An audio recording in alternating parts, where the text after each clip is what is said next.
Hello friends, आज की class में हम लोग अपना एक और कंप्लीट चैप्टर डिस्कस करेंगे और ये बेहद इम्पॉर्टेंट चैप्टर है। वैसे चैप्टर तो सारे इम्पॉर्टेंट है बट ये चैप्टर से एक क्वेश्चन बिल्कुल फिक्स है। चैप्टर का नाम आपको पता ही होगा, माध्य, माध्यिका और बहुलक। ये चैप्टर कराने का मेरा एक ही मकसद है कि ये जो क्वेश्चन आप देख रहे हो पीछे लिखा हुआ है, ये क्वेश्चन हमारे पास 2 से 3 विद्यार्थियों ने भेजा है कि इस क्वेश्चन को आप सॉल्व करा दीजिए। ये क्वेश्चन आपका इसी चैप्टर का है। जो बड़ी सी लैंग्वेज आप देख रहे हो, ये चुटकियों का क्वेश्चन होता है, लेकिन फिर भी मैं आपको बताऊंगा। तो मैंने सोचा कि आज मैं आपको यही चैप्टर पढ़ाऊंगा। इम्पोर्टेंट है, अंत तक बने रहना। चलिए फिर शुरुआत करते हैं। सबसे पहले हम ये जानते हैं कि माध्य क्या होता है। तो सबसे पहली बात जो आपको मैं बताऊंगा, ये माध्य क्या होता है, इसको आप पहले समझ लीजिए। माध्य, माध्य कह लो या आप इसी को औसत भी कह सकते हो। तो इस बात को आपको याद रखना है, चाहे मैं माध्य कहूँ चाहे औसत कहूँ, ये इक्वल होता है, ये दोनों सेम होते हैं। ये माध्य क्या होता है, तो माध्य होता है किसी चीज़ को इक्वली डिस्ट्रीब्यूट करना, किसी चीज़ को बराबर बांटना माध्य कहलाता है। जैसे मैंने कहा कि हमारे पास 10 रुपए हैं और हमें 5 लोगों में बराबर बांटने हैं, तो कहने का मतलब हम प्रत्येक को 2-2 रुपए देंगे ना, वही क्या हो जाएगा, माध्य। माध्य वो चीज़ होती है जो जितना भी कंटेंट है उस कंटेंट को इक्वली डिस्ट्रीब्यूट करना, इक्वल समान बांटना, क्या कहलाता है, माध्य कहलाता है। ठीक है। माध्य बराबर होता क्या है, माध्य कह लो या औसत कह लो, इसका बराबर होता है कुल योग, कुल पदों का योग। जितनी भी पद दी गई हैं उनका आपको क्या लिखना है, कुल पदों का योग, और बटे में क्या हो जाता है मेरे भाई, कुल पदों की संख्या। बस यही माध्य होता है, कुल पदों का योग बटे कुल पदों की संख्या। अब यहाँ से आप एक चीज़ और निकाल सकते हो।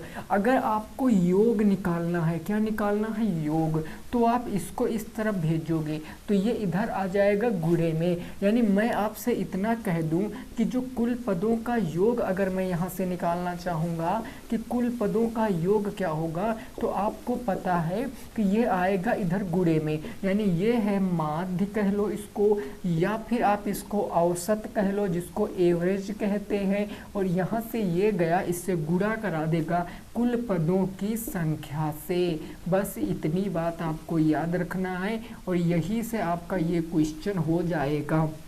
जब भी कभी आपको कुल पदों का योग निकालना होगा तो जो भी माध्य दिया है या जो भी औसत दिया है उसमें नंबर ऑफ डेज कितने हैं, यानी पदों की संख्या कितनी है, उससे गुणा करा दोगे तो आपको टोटल योग पता चल जाएगा। जब माध्य की बात करेगा तो जितने भी पद दिए गए हैं उनका आपको योग करना है और पदों की संख्या से भाग कर देना है। बात समझ गए, कोई दिक्कत नहीं। अब मैं थोड़ा सा इसमें आगे बता देता हूँ। शुरुआत में ही मैं आपको बेसिक बता देता हूँ ताकि जब मैं आगे आपको बढ़ूँ तो बस बेसिक की ज़रूरत ना पड़े, हम सीधे क्वेश्चन करें। माध्य आपकी समझ में आ गया होगा। अब मैं आपको बताता हूँ माध्यिका क्या होता है। माध्यिका होता है बीचों बीच की संख्या। दूसरी चीज़ आपको क्या सीखना है, ये माध्यिका। मीडियन क्या होता है, तो मीडियन होता है कि बीचों बीच की वो है संख्या ही क्या कहलाती है, मीडियन कहलाती है। मीडियन जैसे मैंने कहा 1, 2, 3, 4 और 5, हमने कहा माध्यिका क्या होगी, तो माध्यिका बीचों बीच की संख्या होती है माध्यिका, ये कहलाएगी माध्यिका। लेकिन ये कैसे, तो इसके लिए कुछ लॉजिक होते हैं, उन लॉजिक को आपको समझना है। माध्यिका से पहले आपको ये जानना पड़ेगा कि आंकड़े क्या होते हैं। आंकड़े आपको पता ही होगा, आंकड़े मतलब किसी चीज़ का हम अनुमान लगा लें। जैसे हमको पता है कि हम मान लिया एक महीने में 4000 रुपये पढ़ा के कमा लेते हैं, मान लिया, ऐसी बात, ऐसा सच भी हो सकता है ना। तो इस बात से मैंने आपको क्या बताया कि हमने इन सारी चीज़ों को क्या किया, आंकड़े मान लिए कि मान लिया हमने कहा कि भाई 1000 रुपये में कोचिंग जाऊंगा तो हमारा उसका खर्चा हो जाएगा आने जाने का। दिन मैंने कहा कि मुझे 2000 रुपये की बुक लेनी है और मैंने कहा 1000 रुपये अपनी सेविंग के लिए हमें रखने हैं। तो ये हमने क्या लगा दिया, अनुमान लगा लिया। ये हमारे आंकड़े हैं, तो यही हमारे आंकड़े हैं। आंकड़े का मतलब होता है कि कोई चीज़ का हम अनुमान लगा देते हैं तो वही आंकड़े कहलाते। अब मैं पूछूंगा इसका माध्यिका क्या होगा, तो आप ऐसे नहीं निकाल सकते हो इसकी माध्यिका। इसकी माध्यिका निकालने के लिए आपको क्या करना पड़ेगा, इन आंकड़ों को आप दो हिसाब से लिखते हो। आंकड़े व्यवस्थित करने के लिए आपको या तो आरोही क्रम में लिखना पड़ेगा, इस बात को आपको समझना बहुत ज़रूरी है, और या फिर आपको इनको अवरोही क्रम में लिखना पड़ेगा। आप चाहो तो इनको आरोही क्रम में लिख सकते हो। आरोही का मतलब क्या होता है, बढ़ते हुए क्रम में। और कोई चीज़ कब बढ़ेगी, जब पहले छोटी लिखेंगे देन उससे बड़ी तो वो बढ़ती क्रम में हो जाएगी। अवरोही का मतलब होता है सर घटते हुए क्रम में। अब यहाँ पर आप देखो जो मैंने एग्जाम्पल दिया ये ऑलरेडी चीज़ बढ़ते हुए क्रम में लिखी है, मीन्स आरोही क्रम में लिखी है, तो ये हमारी यहाँ से डायरेक्ट मैंने माध्यिका बता दी है, बीच की होगी। लेकिन यहाँ पर मैंने कहा कि ये आंकड़े नहीं लिखे हैं वर्गीकृत, व्यवस्थित नहीं है, क्योंकि पहले 2000 को आपको बाद में ले जाओ या पहले, बाद में ले जाओगे तो आरोही क्रम में आएगा, पहले लाओगे तो ये अवरोही क्रम में आएगा। तो जब आप इनका आंकड़े का और व्यवस्थित क्रम में करोगे तो आपको पहले लिखना पड़ेगा सबसे छोटा, देन उसके बाद उससे भी बड़ा, यानी दोनों सेम है तो सेम लिख दिया, और फिर क्या हो जाएगा, उससे आपका छोटा हो जाएगा। अब मैं आपसे पूछूं कि इसकी माध्यिका क्या होगी, माध्यिका आप इसकी बता दीजिए क्या होगी। तो आप कहोगे कि माध्यिका क्या बीच की संख्या होगी। बीच की संख्या भाई इधर भी एक है इधर भी एक है, यानी ये है और ये है, ये क्या आंकड़े माध्यिका बीच की होगी। तो आप कह सकते हो कि माध्यिका क्या हो जाएगी, बीच की हो जाएगी। ऐसा मैंने करेक्ट नहीं बताया कि हाँ होगी, लेकिन आप समझने के लिए मैं बता सकता हूँ माध्यिका का मतलब बीच की होता है। ये जस्ट मैंने एग्जाम्पल लिया है, इसको आप करेक्ट मत समझ लेना मेरे भाई। मैं फिर से बता दूँ कि आप कह लो कि आपने गलत बता दिया, नहीं, कि केवल मैंने एग्जाम्पल बताया कि आंकड़ों को हम व्यवस्थित करते हैं उसके बाद हम अपनी माध्यिका निकालते हैं। बल्कि माध्यिका निकालने के लिए ऑलरेडी हमारे पास फार्मूले दिए गए होते हैं, उन्हीं फार्मूलों से हम माध्यिका का प्रयोग करेंगे। अब माध्यिका निकालेंगे कैसे, माध्यिका में अगर n की वैल्यू क्या हो, सम संख्या हो, n एक सम संख्या हो। n का मतलब क्या है, ये जो आंकड़े दिए गए होते हैं, n का मतलब अगर आप ऐसे समझ लो, ये जो आंकड़े दिए गए होते हैं, ये आंकड़े अगर एक सम संख्या है तो माध्यिका बराबर क्या होगा, मीडियन बराबर क्या होगा। अगर ये सम संख्या है तो 1/2 होता है n/2 वहाँ पद, और प्लस में क्या हो जाता है n/2 प्लस में 1वां पद। ये माध्यिका होता है कब, जब n आंकड़े क्या हो, एक सम संख्या हो। सम संख्या मतलब ऐसे 2 है 4 है 3 ऐसी संख्याएं आए है ना। दूसरी बात, जब ये विषम संख्या हो जाती है n की संख्या तो माध्यिका क्या होती है, तो विषम में आसान हो जाता है n प्लस के 1/2वां पद, ये हो जाता है विषम, n प्लस के 1/2वां पद। बस इतनी बात आपको समझनी थी। माध्य बताया मैंने, माध्यिका बताया मैंने, बहुलक भी आप सीख लीजिए, उसके बाद फिर सीधे क्वेश्चन पर पहुंचेंगे। ठीक बात समझ गए हो ना, कोई दिक्कत नहीं है। अब मैं आपको बताता हूँ बहुलक क्या है। बहुलक वेरी आसान क्वेश्चन। बहुलक क्या है, बहुत ही आसान होता है, बस देखकर उत्तर आपको देना है कि बहुलक क्या होगा। देखो जैसे मैंने कहा, मैंने संख्या लिख दी 1 2 3 1 2 8 1 9 1 8 1 और 1। हमने कहा इसका बहुलक क्या होगा। बहुलक का मतलब जो आंकड़े में सबसे ज़्यादा बार आएगा वही बहुलक होगा। तो सबसे ज़्यादा बार क्या आ रहा, 1 आ रहा है, 2 3 4 5 और 6, और तो कुछ आ नहीं रहा। तो जो सबसे ज़्यादा बार आएगा वही क्या कहलाएगा, बहुलक कहलाएगा। वही क्या कहलाएगा, बहुलक। ठीक बात, ये बात समझ गए हो ना, क्लियर। अब मैं क्वेश्चन पर आता हूँ और क्वेश्चन आपको पहला मैं सॉल्व कराने की कोशिश करता हूँ। फर्स्ट क्वेश्चन क्या लिखा है इसको जरा पढ़ो और बताओ क्वेश्चन क्या आएगा इसका राइट आंसर। क्वेश्चन कह रहा कि वीक के पहले 3 दिनों, सप्ताह के पहले 3 दिनों का जो औसत तापमान है वो 23 डिग्री सेल्सियस है। अगले 3 दिनों का तापमान 24 डिग्री सेल्सियस है। यदि पूरे सप्ताह का औसत तापमान 23.5 डिग्री है तो आपको बताना है सप्ताह के अंतिम दिनों का तापमान क्या होगा। अंतिम का मतलब जो लास्ट दिन होगा वो सप्ताह का उसका तापमान क्या रहा होगा।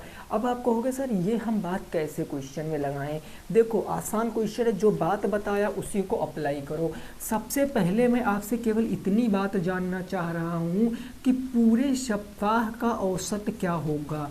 आप में से कोई बता सकता है कि पूरे सप्ताह का, और ये आपके पेपर में आया हुआ ही प्रश्न होगा शायद, तभी उन्होंने हमारे पास भेजा है, बाकी आप देख लेना। उन्होंने कहा कि पूरे सप्ताह का औसत क्या होगा। तो आप देखो पूरे सप्ताह का मतलब कितने दिन, वीक में कितने दिन होते हैं, 7 डे होते हैं। तो चाहे तो हम कह ले पूरे सप्ताह का औसत, या मैं आपसे कह दूं कि 7 डेज का औसत, 7 दिन का औसत। भाई यही तो मैं आपसे कह सकता हूँ, दोनों बातें तो सेम होंगी। और 7 दिन का औसत आपको दिया है, यहाँ से पढ़ो, दिया है पूरे सप्ताह का औसत कितना है। पूरे सप्ताह का औसत 23.5 है, यानी ये जो वैल्यू है 23.5 की है। बात समझ गए हो, ये औसत है और ये क्या है, और ये आपका औसत है और ये दिनों की संख्या है। अगर दिनों की संख्या का आप औसत में गुणा करा देते हो तो कुल योग आ जाता है। क्या आ जाता है, कुल योग आ जाता है। भाई आता है कि नहीं आता है, क्लियर बात, यही तो आता। क्योंकि अभी जस्ट मैंने आपको क्या बताया कि औसत बराबर क्या होता है, औसत बराबर होता है टोटल योग और बटे क्या होता है टोटल संख्या। भाई टोटल संख्या। अब अगर मैं आपसे पूछूं योग निकालना है तो योग कैसे निकालोगे, औसत में टोटल संख्या से गुणा करा दोगे। तो अगर मैं यहाँ से योग निकालूंगा इसका योग क्या होगा, तो आपको पता है कि हमारा जो औसत था 23.5 था, संख्या थी 7 से हमने इंटू करा दिया, तो ये टोटल योग कितने एक वीक का आ गया। 7 पंजे 35 कैरी 3, 7 तियाँ 21 22 23 24 के 4 कैरी 2, 7 दूनी 14 15 16 164.5 आ गया, 164.5 आ गया। ये आया पूरे सप्ताह का। ये बात आपकी समझ में आ गई होगी। अब आप समझो, अब आपको ऊपर पढ़ना है। पहले 3 दिनों का औसत कितना है, 23 डिग्री सेल्सियस। तो मैं यहाँ से निकालूंगा पहले 3 दिन का योग क्या है। पहले 3 डेज का जो 3 दिन का मैं आपसे पूछूं योग क्या है, तो आप कहोगे योग निकालना है संख्या गुणे औसत कितना है 23 डिग्री, ये हो गया 23 डिग्री, यानी 23 तिया कितना हो गया 69 डिग्री सेल्सियस आ गया पहले कितने दिन का, 3 दिन का। अब मैं आपसे पूछ रहा हूँ अंतिम 3 दिन का। भाई पहले 3 दिन का और आगे के 3 दिन का, यानी कि यहाँ देखो उसके आगे भी 3 दिन का दिन, अगले 3 दिन का। तो मैं यहाँ पर लिख लेता हूँ अगले 3 दिन का क्या होगा। अगले 3 दिन का अगर मैं योग आपसे पूछूं तो अगले 3 दिन का योग क्या होगा। भाई 3 दिन और औसत अगले 3 दिन का कितना है 24, तो 24 डिग्री सेल्सियस इंटू 3 यानी कितना आ जाएगा 72 डिग्री सेल्सियस। ये 3 दिन का योग है पहले, उसके बाद ये 3 दिन का योग है। 3 दिन ये 3 दिन ये, टोटल 6 दिन हो गए। और ये हमारे पास कितने दिन का योग है, 7 दिन का योग है। 3 दिन का योग ये, 3 दिन का योग ये, टोटल 6 दिन का योग हो गया। ये है 7 दिन का योग। तो 1 दिन एक्स्ट्रा इसमें है, मीन्स अगर मैं लास्ट डेज का निकालूंगा, लास्ट डेज का, तो लास्ट डे का क्या आएगा, टोटल कितना है 164.5 और माइनस कर दूंगा 72 प्लस के 69, 72 प्लस के 69 है ना। देखो निकाल लो 164.5 माइनस के 9 2 11 6 6 12 1 13 1 14 141 डिग्री सेल्सियस। तो यहाँ से भी लगा लो डिग्री सेल्सियस, घटा लो भाई, यहाँ जब घटाओगे तो 0.5 बचेगा, 3 में से 1 जाएगा तो 2 बच जाएगा, है ना। देखो यहाँ से पॉइंट इधर हो 15 भाई, देखो इधर से 0.5 तो आपका आएगा ही आएगा, 4 में से 1 गया तो कितना बच गया, 3 बच गया, 6 में से 4 जाएगा तो 2, उत्तर कितना आएगा 23.5 डिग्री सेल्सियस आखिरी दिन का तापमान था। और ये क्वेश्चन आपका लग गया, कुछ नहीं था प्रश्न में मेरे भाई। देखो इन क्वेश्चनों को आपको कोई नहीं कराएगा, मेरा केवल एक ही मकसद है कि जो भी लास्ट टाइम में आपके दिमाग में डाउट आ रहा है वो सारे डाउट को मैं ख़त्म करूंगा, क्योंकि जब विद्यार्थी के दिमाग में डाउट आ जाते हैं तो फिर चीज़ें अच्छे से समझ नहीं आती हैं। तो ये जिसका भी क्वेश्चन था आई होप उनकी समझ में आ गया होगा। अब आप नोट कर लीजिए, फिर हम आगे के क्वेश्चन पर पहुँचते हैं और 1 बाय 1 करके उन भी प्रश्नों को हम डिस्कस करेंगे। ठीक बात ना, कोई दिक्कत नहीं भाई, ओके हो गई बात। चलिए अब हम सारे क्वेश्चन लिए हुए हैं, हमने सारणी के क्वेश्चन, हर एक टाइप का क्वेश्चन मैंने ले रखा है। जैसा कि मैंने बताया कि मैं एक दिन में एक चैप्टर का रिवीजन करूंगा, तो 100% वो मैं आपको करा रहा हूँ, है ना। चलिए अब मैं क्वेश्चन लिखूंगा, उसका जवाब आपको बताना है। याद रखना, माध्य बोले चाहे आपको समांतर माध्य बोले चाहे आपसे औसत बोले, वो एक ही चीज़ होता है। क्वेश्चन नेक्स्ट क्या कह रहा है, 2 नंबर, जरा ये समझो। ये प्रश्न कह रहा है यदि 6 8 5 यदि 6 8 5 और क्या है 6 8 5 7 x तथा 4 का जो माध्य है, 4 का माध्य कितना दिया गया है 7, माध्य 7 है, तो कहा गया x का मान बताओ। x का क्या बताना है, मान बताना है। इस क्वेश्चन को बताओ x का मान क्या होगा। आसान क्वेश्चन है, अभी जस्ट मैंने बताया। पूछे क्या है आपसे, आपसे इस x की वैल्यू पूछे है, बाकी सब कुछ तो दिया गया है। तो आपके पास क्या है भाई, देखो मैं अगर डाटा लिखूं तो 6 है, 8 है, 5 है, 7 है, x है और देन क्या है 4 है। ये इतने डाटा है ना, अरे है कि नहीं है। और इनके डाटा का अगर मैं आपसे कह दूं, इन डाटाओं का मैं ऐड कर दूं, इन सबको मैं ऐड कर दूं और इनकी संख्या से मैं भाग कर दूं, कितने हैं 1 2 3 4 5 6 से भाग कर दूं, तो ये किसके बराबर आएगा, यही तो माध्य के बराबर आएगा, है ना भाई। अभी जस्ट मैंने बताया है, अभी मैं इधर आगे लिखे भी दिए रहा हूँ मैं आपको, ताकि आप समझ में आ जाए। माध्य बराबर होता है टोटल योग और बटे हो जाता है टोटल संख्या, यही तो मैंने लिखा। तो टोटल योग के लिए हमने इन सारी संख्याओं को जोड़ दिया, टोटल 6 संख्याएं थी, 6 से मैंने भाग कर दिया और ये औसत के बराबर, माध्य के बराबर। अब ये 6 बट्टे में उधर गुणे में, इन सबको जोड़ लो। 8 6 14, 14 5 कितना हो गया 19, 1 20, 6 26, 26 4 30, यानी ऊपर आ गया x प्लस में 30 बराबर, ये 6 गया उधर गुणा कर देगा तो 6 हो गया इंटू 7, तो x प्लस 30 बराबर कितना आ गया 6 7 42। अब x की वैल्यू निकालना है, इस 30 को उधर भेजो माइनस में हो जाएगा, 42 माइनस के 30 यानी x की वैल्यू क्या आ जाएगी 12 आ जाएगी, यही क्वेश्चन का जवाब है। अब अगर x की वैल्यू 12 रख दोगे तो 30 10 40 तो 42, 42 को 6 से भाग करोगे 7 आ जाएगा। तो समझिए ये आपके पेपर का आया हुआ प्रश्न है ना। लग गया होगा, उम्मीद करते हैं अब ये चीज़ आपकी लग गई होगी, समझ में आ गया होगा। चलिए अगला क्वेश्चन दे रहे हैं, ज़रा उसको लगाने की कोशिश करो। क्वेश्चन नंबर 3, प्रश्न संख्या 3 क्या है उसको लगाने की कोशिश करनी है। ज़रा देखो क्वेश्चन नंबर 3 क्या कह रहा है। क्वेश्चन नंबर 3 ये कह रहा है कि किसी कक्षा के क्या कह रहा है 7 छात्रों का वजन क्रमशः आपको दिया गया है। कैसे कैसे दिया गया, 48 52 40 60, 48 52 40 60 53 54 है ना, और क्या है 49 kg है, 49 kg है। तो पूछा क्या गया है, छात्रों का माध्य बताओ। छात्रों का बताना है माध्य, ये प्रश्न है आपका कि छात्रों का माध्य बताओ। अब जरूरी नहीं कि आपके पेपर में यही लैंग्वेज आए, है ना, मैं पूरी बात आपको क्लियर करा दूँ, जरूरी नहीं यही लैंग्वेज आए। माध्य के स्थान पर वो भी कह सकता है कि छात्रों का औसत भार बताओ, तो भी आपको बताना ही पड़ेगा वही कंसेप्ट। मैंने माध्य इसलिए लिखा ताकि दिमाग में आप ये ना समझ पाओ कि क्या पता ये क्वेश्चन आए या ना आए। ये 100% आ सकते हैं क्वेश्चन, और ऐसे क्वेश्चन बुक में बहुत सारे मात्रा में भरे पड़े हैं।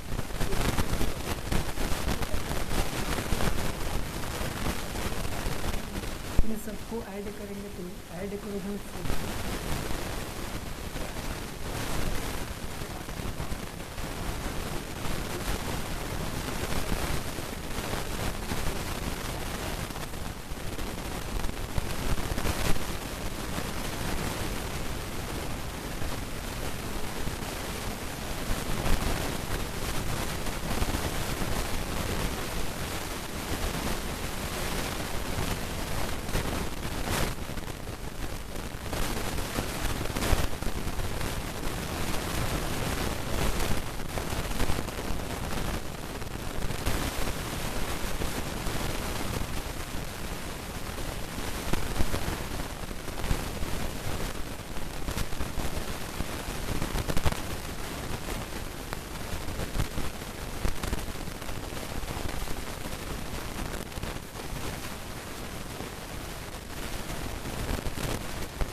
30 के 0 कैरी कितना आ गया 3 आ गया।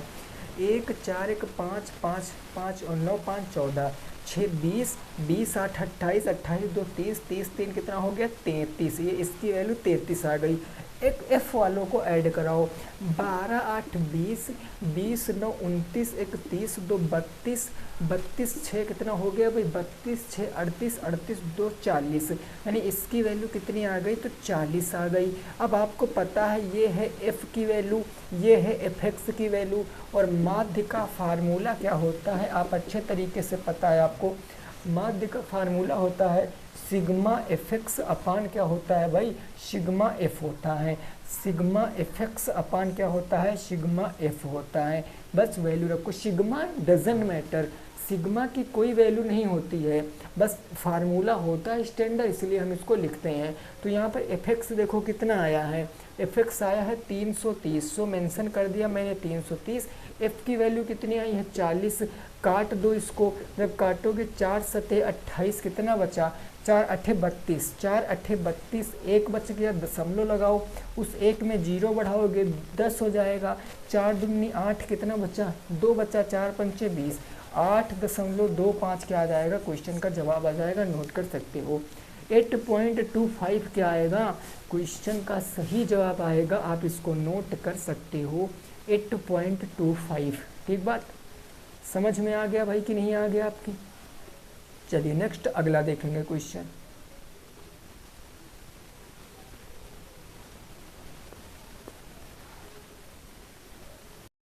ठीक है ना, चलिए नेक्स्ट अगला देखते हैं। अगला क्या क्वेश्चन कह रहा है उसको भी ज़रा समझने का प्रयास करेंगे। क्वेश्चन नंबर नेक्स्ट, और अब माध्य के आपके सारे क्वेश्चन हो गए। देखिए मैंने एक एक क्वेश्चन माध्य का ले लिया है, सारणी के मेरे 2 क्वेश्चन कराए क्योंकि सारणी में काफ़ी सारे विद्यार्थियों को दिक्कत होती है, इसीलिए मैंने सारणी के 2 क्वेश्चन करा दिए हैं। अगला क्वेश्चन मैं आपको दे रहा हूँ, इसको आपको करना है। क्वेश्चन है कि 2 5 8 1 2 5 8 1 2 उसके बाद 7 13 की माध्यिका बताओ। इसकी आप क्या बताना है मीडियन बताना है, माध्यिका बताना है। अब ये तो क्वेश्चन आसान है, लगाओ इस क्वेश्चन को क्या होगा आंसर, इस क्वेश्चन को लगाओ क्या होगा आंसर। भाई माध्यिका है तो इनको हमें जो ये आंकड़े दिए गए 2 5 8 1 2 7 13 ये वर्गीकृत नहीं है, व्यवस्थित नहीं है, तो इनको हम व्यवस्थित करेंगे। तो इनको हम आरोही में कर लेते हैं या फिर अवरोही में कर लेते हैं। हमने इनको आरोही क्रम में करा, बढ़ते हुए क्रम में। तो सबसे छोटी संख्या पहले लिखेंगे, मीन्स हम 1 लिखेंगे। 1 के बाद ये 2 और ये 2 दोनों इक्वल हैं तो ये इक्वल स्थान पर आ जाएंगे। 2 के बाद 3 है नहीं, 4 है नहीं, 5 लिख लेंगे 5। 5 के बाद 7 फिर 8, तो 7 हो गया 8, देन लास्ट में क्या आ गया 13। अब इतना काम करने के बाद कभी कभी हम जल्दबाजी में कुछ गड़बड़ कर जाते हैं हम सभी लोग, क्या कि हम यहाँ और यहाँ लिखने में 1 या 2 संख्या छूट जाती हैं। इसीलिए हम अपने भ्रम को दूर करने के लिए यहाँ और यहाँ एक बार काउंट कर लेते हैं। 1 2 3 4 5 6 7, ऊपर से नीचे 7 है तो क्या ऊपर भी 7 थी। 1 2 3 4 5 6 7 बिल्कुल। तो n की वैल्यू क्या आ गई 7, और 7 क्या होता है एक विषम संख्या होता है। अगर 7 एक विषम संख्या है तो माध्यिका बराबर कौन सा फार्मूला लगेगा n/n+1/2वां पद। बस अब आप डायरेक्ट यहाँ से बता दीजिए n की वैल्यू क्या आएगी, n की वैल्यू 7 + 1/2 यानी 8/2। 8/2 को काटोगे तो 4वां पद क्या होगा, चाहे आगे से काउंट कर लो चाहे पीछे से काउंट कर लो, 4वां पद आपका 5 होगा। 4वां पद क्या होगा 5 हो जाएगा। बात समझ में आई। तो अगर n की वैल्यू विषम होती तो ये फार्मूला, सम होती तो 1/2 n/2वां पद प्लस n+1/2वां पद। क्लियर। चलिए अगला क्वेश्चन सॉल्व करने की कोशिश कीजिए। नेक्स्ट क्वेश्चन क्या है उसको आपको हल करने की कोशिश करना है। अगला देखो, ये क्वेश्चन कुछ इस तरीके से है। ये क्या कहने की कोशिश कर रहा है, यह कह रहा है कि 3 के प्रथम 6 गुणजों, ये क्वेश्चन बढ़िया है ना। 3 के प्रथम 6 गुणजों, इसके भाई 6 गुणजों कि माध्यिका आपको बताना है। 3 के प्रथम 6 गुणजों की माध्यिका बताओ, माध्यिका बताओ। अब इस प्रश्न को लगाओ, क्या आएगा इस प्रश्न का राइट आंसर। 3 के प्रथम 6 गुणजों की माध्यिका आपको बतानी है। कैसे लगाओगे इस प्रश्न को, एक बार ट्राई करो फटाफट तरीके से सभी विद्यार्थी। गुणज का मतलब क्या होता है, गुणज का मतलब होता है फैक्टर। फैक्टर का मतलब जो टेबल में आ जाएं। तो 3 के टेबल में कौन कौन से आएंगे, फर्स्ट 6 आपको बताना। तो सबसे पहला तो अगर मैं गुणज की बात कर लूँ, 3 के प्रथम 6 गुणज मैं लिख भी देता हूँ। 3 के जो प्रथम 6 गुणज हैं वो कौन कौन से होंगे। पहला तो स्वयं 3 होगा, दूसरा 6 होगा, तीसरा 9 होगा और चौथा 12 होगा, फिर 15 होगा, फिर 16 होगा, सॉरी 18 होगा। 16 हमने तो संख्याएं लिख दी, 18 हो जाएगा। यही तो 6 गुणज हो गए, 3, 6, 9, 12, 15 और 18। इनकी माध्यिका बताना है। अब ये सीक्वेंस में लिखे हैं ऑलरेडी, क्योंकि गुणज क्या होते हैं, ऑलरेडी व्यवस्थित होते हैं। तो यहाँ से बताओ n की वैल्यू क्या है, 6, और 6 क्या है, एक सम संख्या है। अगर 6 एक सम संख्या है तो आप माध्यिका क्या लिखोगे, माध्यिका 1/2 n/2 वहाँ पद। अभी यही मैंने शुरुआत में सारा कुछ बता दिया, उसके बाद मैंने चैप्टर में एंट्री मारी है ना, प्लस में n/2 और प्लस में 1 वहाँ पद। बस यही करना है।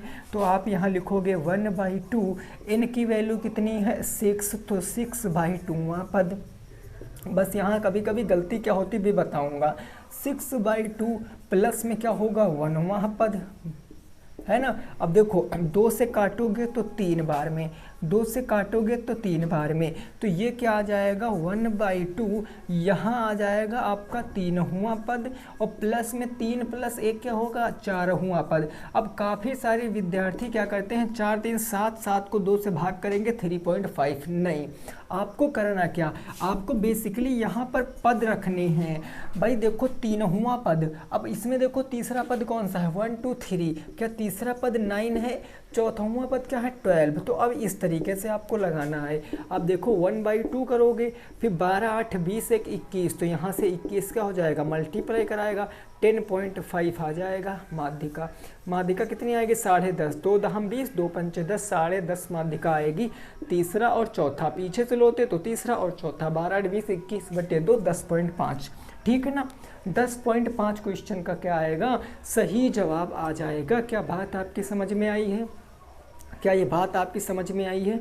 हो सकता है अभी कुछ विद्यार्थियों को समझ में ना आई हो, तो मैं क्या करता हूँ एक और क्वेश्चन कराता हूँ ऐसा, ताकि आप समझ जाओ, ठीक है ना, ताकि आप समझ जाओ, ठीक है ना। चलो देखो मैं ऐसा एक और क्वेश्चन आपके सामने लिख रहा हूँ, उसको आप करिए फटाफट तरीके से। इसी तरीके से आपको करना है। मैंने क्वेश्चन क्या लिखा, क्वेश्चन मैंने ये लिख दिया, 7 के प्रथम 8 गुणजों का 8 गुणजों की माध्यिका बताओ। 7 के प्रथम 8 गुणजों की क्या बताना है, माध्यिका। चलो बताओ। अब 7 के 8 गुणज कौन से होंगे, पहला खुद 7, फिर 14, फिर 21, फिर 28, फिर 35, फिर 42, फिर 70, 47, 49 और फिर 56, यही तो होंगे। 7 दूनी 14, 21, 28, 35, 42, 49 और 56। अब क्या बताना, माध्यिका। n की वैल्यू क्या है 8, 8 क्या है, एक इवन नंबर है, 8 एक सम संख्या है। जब सम संख्या तो मीडियन क्या होता है 1/2, n/2 वहाँ पद, n/2 वहाँ पद, और प्लस में n/2 प्लस के 1 वहाँ पद। अब आप देखो माध्यिका निकालोगे, काटोगे तो 4 + 5, चौथा पद है 28, 40, 30, 50, 8, 5, 13, 63/2 आ जाएगा। फिर लगा ही लेते हैं, n/2, n क्या है 8, 8/2 वहाँ पद, ठीक है ना, 8/2 वहाँ पद, और प्लस हो जाएगा 8/2 प्लस के 1 वहाँ पद, ये क्या हो जाएगा प्लस के 1 वहाँ पद। काटोगे 2 चौके 8, काटोगे 2 चौके 8, तो ये आएगा 1/2, ये आ जाएगा 4वां पद, क्या आएगा 4वां पद, प्लस के 4 प्लस में 1 करोगे तो 5वां पद। अब आप यहाँ 4वां पद और 5वां पद रख के अपना देखो, 4वां पद चाहे से पीछे जोड़ो आगे से 1 2 3 4 क्या आ जाएगा 28 और 5वां क्या आ जाएगा 35। इसको जब ऐड करोगे 8 5 13 3 2 5 1 6 63/2 करोगे 2 3 6 2 1 कम 2 है ना 2 3 6 हो गया 2 1 कम 2 2 5 10 31.5 31.5 जिनका आ रहा था वो सही है। 31.5 आ रहा था बिल्कुल सही जवाब हो जाएगा 31.5। तो देखो ये इतना ही चैप्टर था, ये इतना ही चैप्टर था। अगर आपको लगता है कि इस चैप्टर में मैंने कुछ भी ऐसा कुछ छोड़ दिया है, मिस कर दिया है, तो वो आपको याद रखना है। मैं फिर से आपको बता दूं, जो बहुलक वाला क्वेश्चन है ना, ये बहुलक वाला क्वेश्चन, ये बहुविकल्पी में इसके बहुत ज़्यादा चांस हैं बहुलक वाले के कि ये बहुविकल्पी में पूछ सकता है, जो भी नंबर हो, आधा नंबर 1 नंबर का जो भी। और यहाँ से जो एक क्वेश्चन है ये लॉन्ग क्वेश्चन आपका 2 नंबर का पूछा जाएगा, यहाँ से 2 नंबर का क्वेश्चन पूछा जाएगा। देखो मैं कुछ चैप्टर बता देता हूँ जो चैप्टर आपके लिए बेहद इंपॉर्टेंट है। जैसे मैं बताता हूँ, एक तो ये चैप्टर बहुत इंपॉर्टेंट है, दूसरा जो वॉल्यूम वाला चैप्टर है यानी 3D वाला, जिसमें आप क्या निकालते हो आयतन, संपूर्ण पृष्ठ, टोटल पृष्ठ, वो इम्पॉर्टेंट है चैप्टर। और तीसरी बात आपकी ट्रिगो भी इम्पॉर्टेंट है। ट्रिगो का मतलब त्रिकोणमिति, ये वो चैप्टर हैं तो सारे विद्यार्थी नहीं कर पाते हैं यहाँ के क्वेश्चन। मेरी बात को मानिए, सारे विद्यार्थी यहाँ के क्वेश्चन नहीं कर पाते हैं और आपको सारों से अलग रहना है। क्योंकि आपको मैंने कितनी बार पढ़ाया, खुद सोचो आप। मैंने आपको पवन सीरीज सॉल्व करा दी, मैंने आपको पूरी बुक सॉल्व करा दी, बुक के सारे एक्सरसाइज, 7 से 8 मॉडल पेपर मैंने सॉल्व कराए, 4 से 5 मैंने मॉक टेस्ट आपको कराए, सारे प्रीवियस ईयर मैंने आपको करा दिया।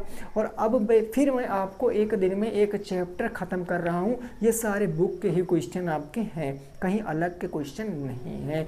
तो याद रखना, प्लेलिस्ट बनी है, मैं हर एक वीडियो में कहता हूँ, जो भी आपके चैप्टर कमज़ोर है, चैप्टर वाइज भी है, मॉक भी है, कुछ भी है, पढ़ लो भैया। 22-23 तारीख तक अच्छे से विधिवत तैयारी कर लो, ताकि इस बार पूरी ना, वो कहते नहीं, गंगा नहा लेना इस बार।